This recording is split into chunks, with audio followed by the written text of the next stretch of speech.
Do you want to beat your food cravings once and for all? Well, did you know that there's 7 root causes of food cravings for which there are natural and effective solutions for lasting control? Hello and welcome to the Wild Wisdom Show. I'm Dr. Patricia Mills, a holistic medical doctor transforming women's health with root cause solutions. And today we're going to be talking about beating food cravings for good, effective solutions, and smart swaps for healthy snacks. Now, I did mention at the beginning that there are 7 root causes of food cravings. I'm sure there are more, but these 7 are probably contributing to most of our food cravings. And when I talk about food cravings, we're not talking about a regular appetite that one has when it's been a while since a meal. It's time for the next meal. It's a natural hunger that satisfies our need for nutrition. Food cravings, what we're talking about here is when we know we're not supposed to be eating either at the wrong time or the wrong kinds of foods, and we would like to not eat, but we are feeling that desire for that food, and we want to be able to overcome that desire and make the healthy choice in that moment or in those moments. So the 7 root causes of food cravings are important to understand so that you can when you get at the root cause, you can then treat it, so to speak, and you can address it, and then you can permanently get rid of it if you have the right strategy. And that's what we're going to be talking about today. Now, 3 of these root causes are related to hormone imbalances. And so I'm going to be talking about what these hormone imbalances are and what you can do to reverse them. If you're joining me live, please feel free to say hi and ask your questions in the comments. I'd love to answer them for you today. So, root cause number 1 is an insulin hormone imbalance from obvious and hidden sugars in our diet, both foods and drinks. So, what happens is that when we eat simple carbohydrates, which are also known as sugars, we are causing a spike in the level of sugar in our blood. So, when we eat the food, it then gets into our gut, from our gut into our bloodstream. Our body senses that sugar in the blood and causes the pancreas, the organ that produces the insulin hormone, to release insulin into the bloodstream. Now, insulin goes into the bloodstream and tells the cells of our tissues, like in our muscles, in our brain, in our ovaries, in our thyroid, all of the tissues, to open up and allow the sugar to come in to be used as energy. But if we have too much sugar from our food and drinks coming into our body all at once at any given time, then that sugar spike will cause our body to make too much insulin hormone. And a lot of insulin hormone floating around will cause all of that sugar to be suddenly taken into the tissues very quickly. So the insulin then allows a lot of the sugar to go into the tissues very quickly. So we go from a blood sugar spike, a blood sugar high, to a blood sugar low. And that blood sugar level can dip too low. And when that blood sugar level dips too low, our body senses it and says, uh-oh, our blood sugar level is too low. We need to eat or drink something to bring that blood sugar level back up. And if we have that hunger cue and we address it with another food or drink that is too high in either obvious or hidden sugars, we're back on that roller coaster of sugar high, insulin high, sugar low, signal for hunger, and then eat or drink. And then, again, if you do the wrong choices for your foods or drinks, you're going to go back onto that roller coaster. And a lot of people are riding that roller coaster through the day. In contrast, if you're choosing foods that are low in simple sugars, then you get a little bit of a blood sugar spike with your meal. You get a little bit of hormone production, a little bit of that sugar goes into the tissues, and then the blood sugar level drops, but not too low. And you don't get that low warning signal from your body saying, oh, too low. So you want to stay in the Goldilocks zone for your blood sugar levels to also be in the Goldilocks zone for your insulin hormone production levels. So obvious sugars are things that we find in table sugar, for example. We're going to find it in our treats like our muffins, our candies, our cookies, our pastries, and our drinks will be the added sugars into our drinks, our teas, our coffees, our lattes, all of those sorts of things. Our bubbly waters can have added sugars in them. For example, Fruit smoothies can have a lot of sugar that's released from the blending.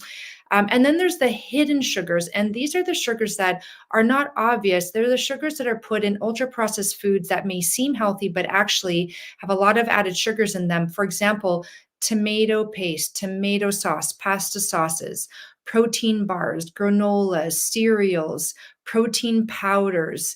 All of these foods you would think would be healthy, but often if you read the ingredient list of the food, so not how many fats, proteins, and carbs, but actually the list of ingredients, there are 56 different names for sugar that the food industry uses to disguise the fact that they're putting in a lot of sugar. And I've seen healthy, organic, natural, baked whole wheat products, labeled that way, that actually have sugar as their first, second, fourth, and fifth ingredients, which means that they are the highest contents. Ingredients are listed in the amount that it has in that product from highest to lowest. So if you see sugar as the first or second ingredient in that food or drink, you know you're getting in quite a bit of sugar. And again, there'll be different words like dextrose and maltose and maltodextrin and lactose, many different words for sugar in the food industry for ultra processed foods, even if it appears to be healthy on the labeling. So a lot of us are experiencing this, and we need to be aware of it, because if we are accidentally, unknowingly overdosing ourselves with obvious or hidden sugars, we're going to be riding that roller coaster and experiencing food cravings through the entire day. And that can be very, very difficult to do. Okay. So next we're going to talk about the second root cause, but I just want to say from Nadia, she's saying, "Hi doctor, I just wanted to say I bought all the supplements for endometriosis and tried to follow the endometriosis diet. And within a few weeks, my endometrioma reduced in size from 4 centimeters to 2 centimeters. That's amazing, Nadia. I'm so, so happy for you. And thank you so much for coming along and sharing that information with us. I really, really do appreciate it. Now, Shay is asking, what about carbohydrates which have too much sugar? So when we're talking about carbohydrates, there are actually 3 different kinds of carbohydrates. Not all carbohydrates are created equal. The first kind are the simple sugars. So they're like the glucose, the fructose, the sucrose. They are the most simplest building blocks of carbohydrates. The second category is starch, and starch is basically long chains of glucose, and you can find starch in fruits and vegetables, for example. So the simple sugars in whole foods, you'll find in things like bread and fruits and vegetables, but some of them have more than others. Some of them have more starch than simple sugars. So, for example, potatoes and carrots have a lot of starch, and bread and whole grains and beans have a lot of starch. And then the third category of carbohydrates is fiber. And fiber isn't made out of simple sugars at all. It's made out of things like pectins and the material that's used to make cell walls of things like plants and beans and things like that. So the carbohydrate sources that have the highest amount of fiber and the lowest amount of simple sugars and a minimum moderate amount of starch, those will have the best blood sugar response. So for example, broccoli is very, very high in fiber and low in simple sugars and starch.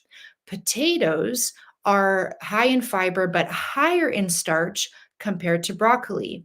Whereas, M&Ms, for example, or candy is very high in simple sugars and very low to non-existent starch and fiber. So you want to make sure that you're getting your carbohydrates from, first of all, whole foods, eliminating the obvious added excess simple sugars. Then when you're looking at your whole foods in terms of your vegetables, your beans, your whole grains, your fruits, you want to make sure that you include enough high fiber foods, which is primarily your low starch vegetables, to buffer and balance out the more starchy carbohydrates like your whole grains, like your beans, and your flours, for example, your bread. So I always start my meals off with with a food that's high in fiber, like vegetables. I always start every single meal with vegetables. mostly cooked, because as we age, our digestive system needs more support in terms of pre-digesting that food with cooking. I leave the raw foods to things that are very tender and delicate, like lettuce leaves and those kinds of things. Tomatoes, I do like cooking tomatoes and carrots, even with a little bit of oil, because a lot of the nutrients actually get better released and absorbed when they're cooked with oils like olive oil. And so making sure that you are addressing your blood sugar balance through these techniques. And there are many techniques to improve blood sugar balance, like like adding vinegar to your meals, like moving after your meals and exercising after your meals. And in the show notes, I'm going to put a resource on how to eat for hormone health that really goes into this in much more detail. And I want to be able to share this with you so that you can really hone in on this aspect of eating for insulin hormone health. So look to the show notes on YouTube. If you're listening to this in a podcast, go to YouTube.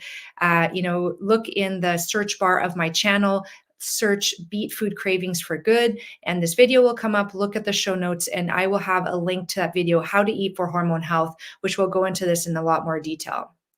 Now, the second root cause is leptin hormone resistance. So leptin hormone resistance, and if you're listening to this, it's Leptin. This is a hormone resistance that hasn't gotten a lot of attention, but is showing up as a reason for why we are experiencing food cravings. Leptin is a hormone of feeling satiated, of feeling complete with our food, like we're done eating, we're satisfied. It's our satisfaction hormone. And if our body becomes resistant to that hormone, and I'll tell you how it can become resistant to that hormone. If our body starts to become resistant to that hormone, as in our body makes the hormone, but the tissues cannot sense the hormone, can't receive the message that the hormone is trying to give them, which is you're satisfied, then we are going to feel less satisfied and have more food cravings, and as a result, gain more weight. And there was a very cool study done on women, and they took a big group of women, they divided them to two groups. One group was usually eating more ultra processed foods than the other group, so they were completing a food diary. The researchers took a look, they divided the women into two groups, saying, well, this group of women is eating a lot of ultra processed foods, this group of women is not. They're eating much less. And they did multiple studies. They looked at weight, they looked at food cravings, they looked at leptin hormone levels. And what they found was that the women who were eating the ultra processed foods in higher quantities had more leptin hormone resistance, and as a result, more food cravings.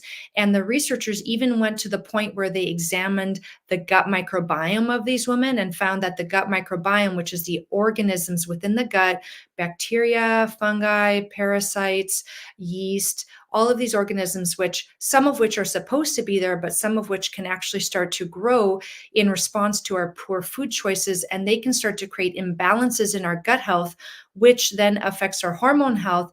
And one of these effects is this leptin hormone resistance from eating too much ultra processed food. So, it's not like you need to have a 100% clean diet. It's more that you need to really minimize your consumption of ultra processed foods, even if they're labeled healthy, organic, natural, whole wheat, baked, etc. Because until you're able to read those ingredient lists and be very confident that those ingredients are not going to harm your gut health, you need to be safe and stick with the whole foods, right? The vegetables, the fruits, the meats, if you're consuming that, dairy products, if you're consuming that, whole grains, beans, nuts, and seeds. There's a lot of variety and options available there. It's learning how to go back to that whole foods diet, which is so important and so crucial. Now, for those of you who want to look at this really cool study, I put the PubMed ID in the show banners on YouTube. Again, go over to YouTube if you're listening to this, and you can look up using the PubMed ID. Now, what we're going to do is we're going to go to the next root cause, and I'm looking at the comments, and I'm gonna limit my answers to questions related to the topic, because otherwise we're gonna get off track. So if you have any questions about things like fibroids and such, please go into my fibroid videos, which I have a fibroid playlist on YouTube, and find one of the videos there and put your questions in the comments there so that it's relevant to the topic in the video, and I'd be happy to answer your questions. Today, we're doing this live. For this topic, we're going to stick with this topic. So root cause number 4 is related to root cause number 3, which is the gut microbiome disorder. So again, I talked about how the gut microbiome is very important for gut health, these organisms living in our belly.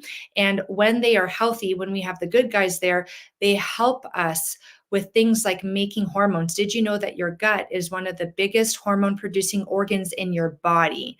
So we need to be able to treat our gut right, to address gut health and make sure that our gut is healthy to make good hormones in the body. And that is related to food cravings and weight gain. And one of the research that supports this is a very cool study where they took adults who were overweight and they were trying to lose weight, and they gave them a probiotic. And now a probiotic is basically an organism that you might find in a gut microbiome. And now you're taking it as a supplement and adding that organism into the gut microbiome. The researchers selected a probiotic called Lactobacillus rhamnosus. And that's a common one that's found in probiotics, not in all probiotics. So this specific one that was studied is not found in all probiotics. And they took this one, they gave it to these overweight individuals, and they found that it actually improved these people's eating behaviors, including food cravings. So it's really fascinating that by changing the health of the gut, they actually changed eating behavior. So that is a really cool link between the gut microbiome and our food cravings. Now, if you go online and you search food cravings and things like yeast or candida, you'll find a lot of articles that will talk about how yeast overgrowth or candida overgrowth can cause food cravings for things like sugar. Now, as much as I thought that to be the case because I had heard it so often on the popular media, when I actually went to look for the research specifically related to that, there is no research that proves that a candida overgrowth will cause specifically food cravings for sugar. However, what we do know is that a candida overgrowth in the gut can cause local gut inflammation, and gut inflammation can lead to a lot of problems with our whole body health.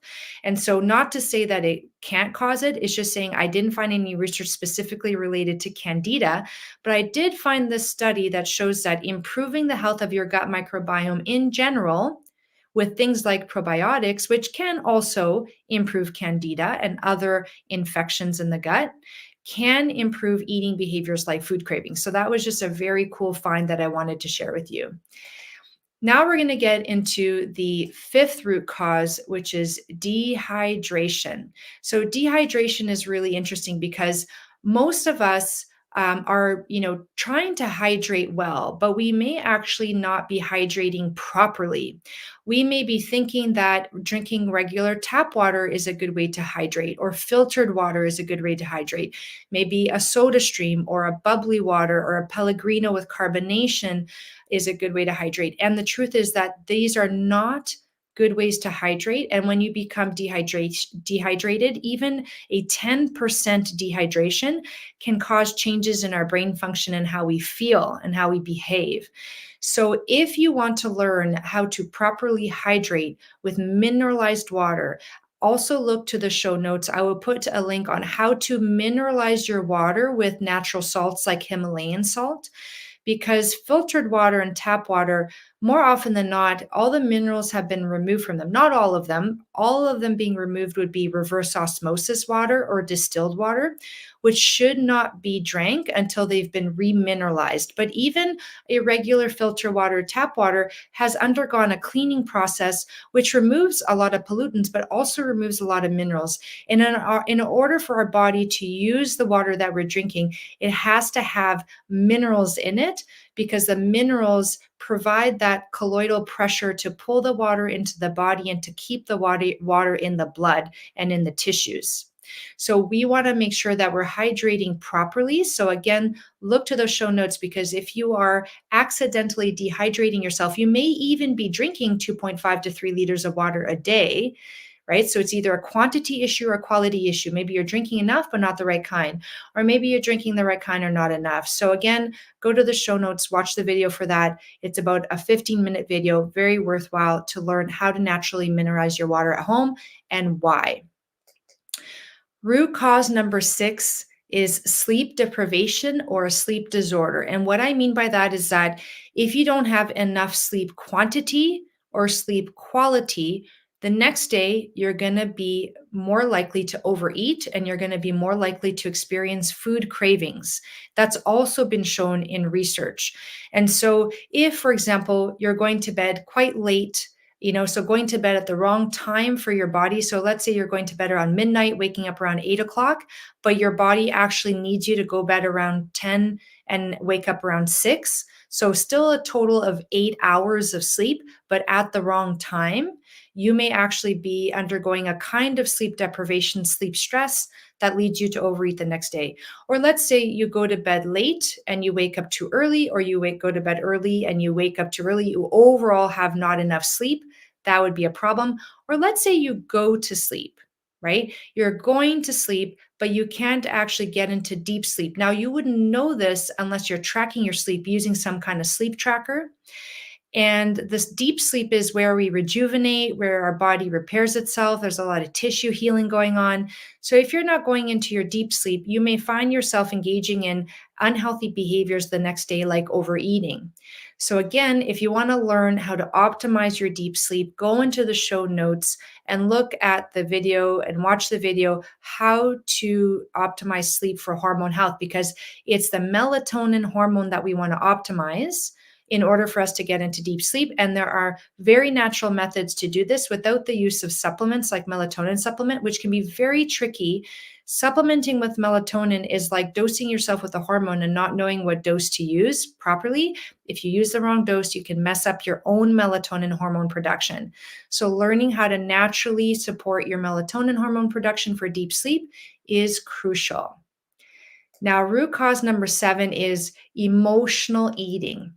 This is a big one. So it's not even a physical issue that you're encountering, right? We've talked about 6 physical issues why we may experience food cravings, and the last one, but not the least, is emotional eating.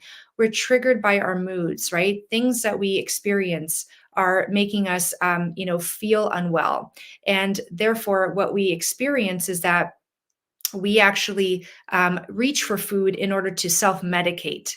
So we are feeling sad, we're feeling frustrated, we're feeling overwhelmed, we're feeling tired, and we're at home, where we're somewhere, we're traveling, and in order to make ourselves feel better, we reach for food that we either physically makes us feel better, because that sugar high can feel good temporarily before the sugar low. For example, the ultra processed foods are designed to make you feel good. The food chemists work at making ultra processed foods super palatable, like really tasty on the tongue, and that'll temporarily make us feel good. Or maybe we have an association of food from our youth. So maybe our parents, our loved ones, our teachers, our caregivers gave us, sweet treats, for example, when we were feeling sad or when we had hurt ourselves, and then we feel better. Or maybe our loved ones were really into baking really delicious sweet foods, and we associate those foods with happy memories. So we reach for those foods and we comfort ourselves. So there are strategies in order to address these issues, because while they may be okay in the short term, yes, it's wonderful to sit down with a loved one and eat a freshly baked food. And I'm not saying you shouldn't do that.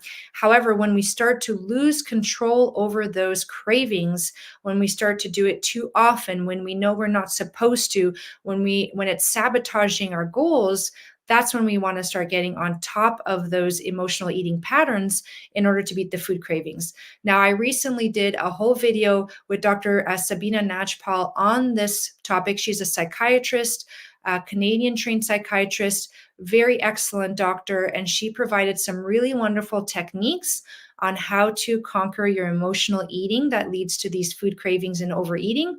So I will also put a link in the show notes for that. So lots of additional resources to address what could be causing it. Now, I realized that in answering some of the questions, I skipped root cause number 3. So here we go. Root cause number 3.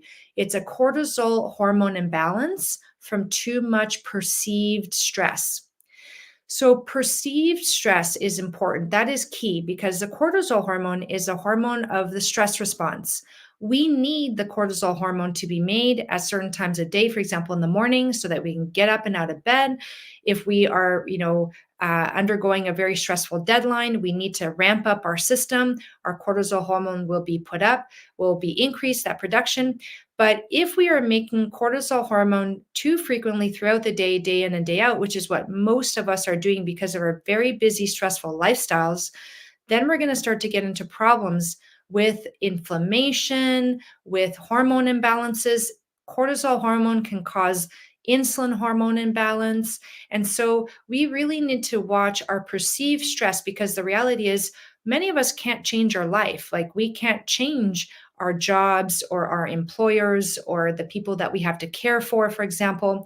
But what we can change is, how do we deal with that stress in terms of how do we perceive it? How do we cope with it? How does our body respond to it? And again, that conversation with Dr. Najpal will be very helpful for you to better understand how to change your stress response to things that are coming at you.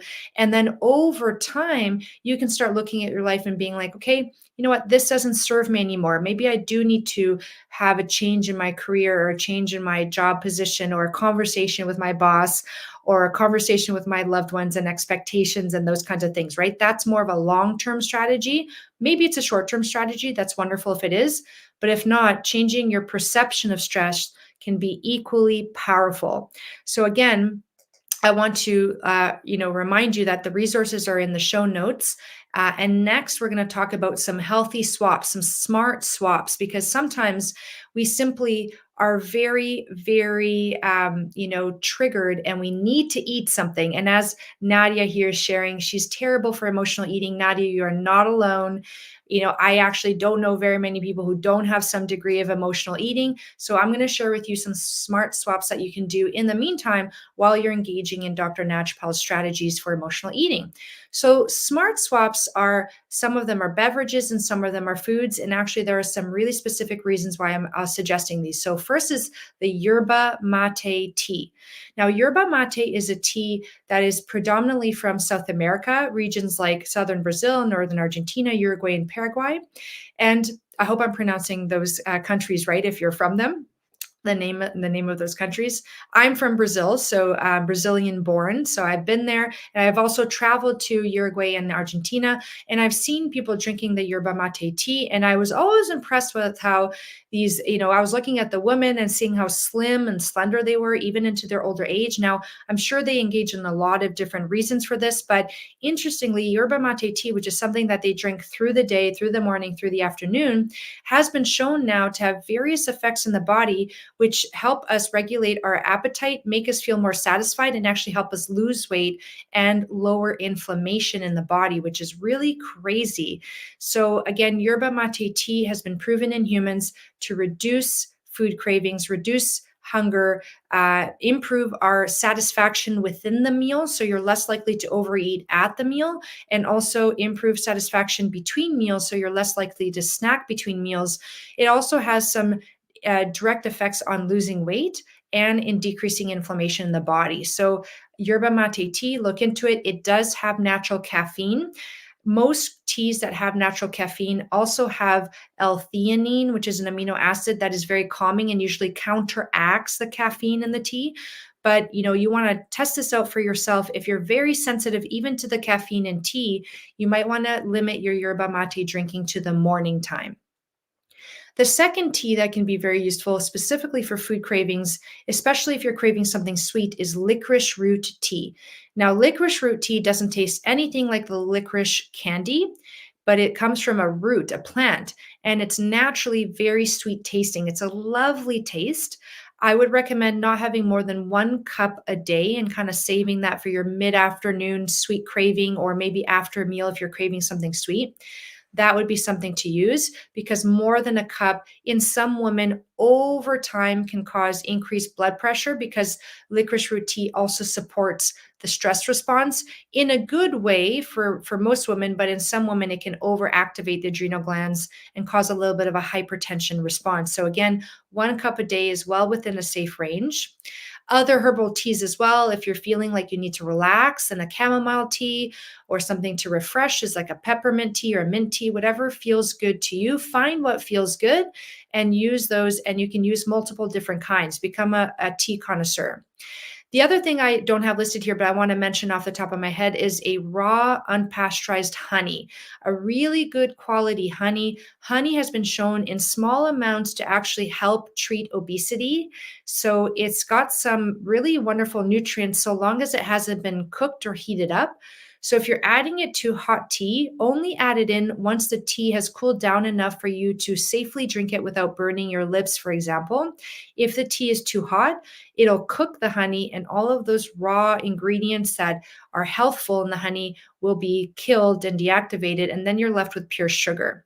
So sometimes after dinner, for example, I'm just craving a little bit of sweetness. I'll take a teaspoon of raw local honey and I'll have that and I'll savor it. And it's a really wonderful way to cure that food craving after a meal, or maybe even in the middle of the day, let's say, if you're really experiencing that.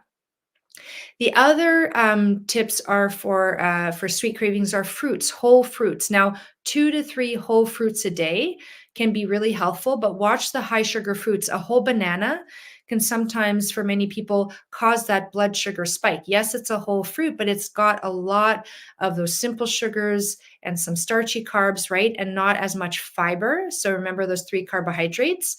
So you'll want to choose, things that are more fiber, lower simple sugars, like berries, for example, are really good.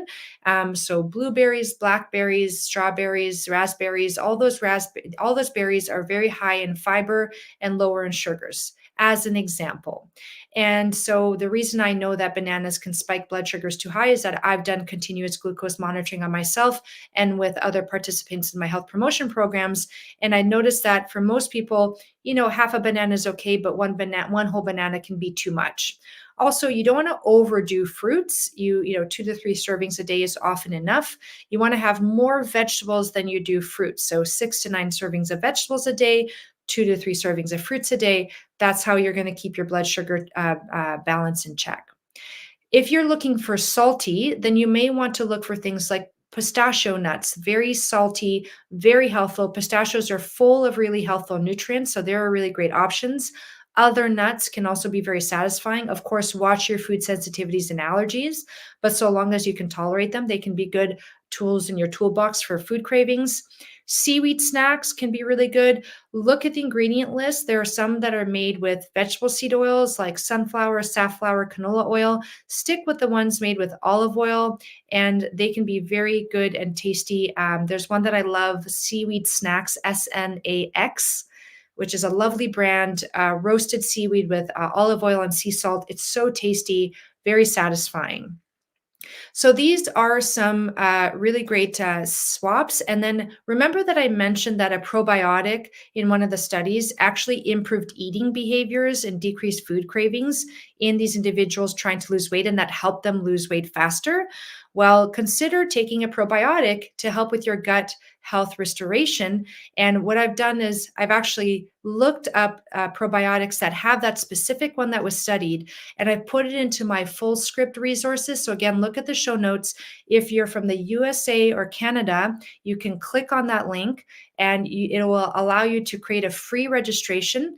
And then you can look up the probiotic to beat food cravings within the community plans. And you can choose to either purchase it through FullScript, or you can find it at your local health food store, for example. If you're not in Canada or the USA, look for that probiotic mentioned before, Lactobacillus rhamnosus, in the ingredient list of your probiotics. And at least you'll be ensured that you're taking the right kind to specifically beat your food cravings. So I want to thank everybody who showed up today and asked your questions. I really appreciate you taking the time and being here. And for all of those of you who are watching this as a replay, if you enjoyed this, please save, share, and subscribe. Sharing is caring. You never know when someone will benefit from this wild wisdom. And I look forward to seeing you next time. I hope you have a wonderful rest of your day, evening, or night, depending when you catch this. Goodbye now.